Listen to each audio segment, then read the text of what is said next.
Bonjour les cocos! Aujourd'hui, nous allons voyager dans le temps. Je parle de 1987, l'année du fameux lundi noir. Alors accrochez vos ceintures et attention au crack. Le 19 octobre 1987, les marchés financiers ont connu une chute vertigineuse. Le Dow Jones a perdu 22,6% au cours de cette séance, une gamelle qui n'a jamais été égalée depuis. En réalité, les choses s'étaient déjà corsées pour les marchés actions tout au long de la semaine précédente. Après 5 ans de hausse des indices, les investisseurs commençaient à avoir les miquettes à cause des craintes de survalorisation, de remontée des taux, de yo-yo du dollar et de déficit commercial. Ça commençait déjà à vendre sévère au cours de séances du mercredi, du jeudi et du vendredi. Avec l'arrivée du week-end, ça aurait pu être ambiance glandouille, apéro et barbecue d'arrière-saison. Les investisseurs américains ont pris leurs précautions en plaçant des ordres de vente.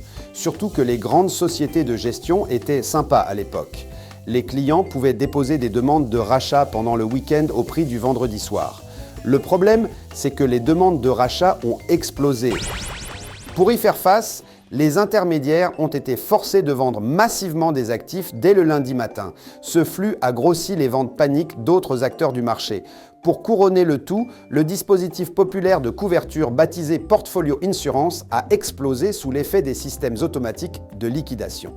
Ah oui, parce que les intermédiaires financiers avaient commencé à utiliser la puissance de l'informatique pour automatiser et accélérer les passages d'ordre. Un énorme effet boule de neige a donc fait s'effondrer la bourse de New York ce jour-là.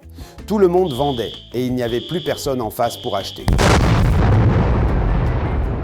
Même s'il a été spectaculaire, le krach de 1987 n'a pas provoqué de crise économique. La Banque centrale américaine a vite compris qu'il fallait faire un truc. Elle a décidé d'inonder le marché de liquidités dès le 20 octobre pour éviter les faillites en cascade d'intermédiaires financiers. À compter de cette date, les régulateurs ont mis en place des systèmes de coupe-circuit pour éviter les réactions en chaîne liées à l'informatisation.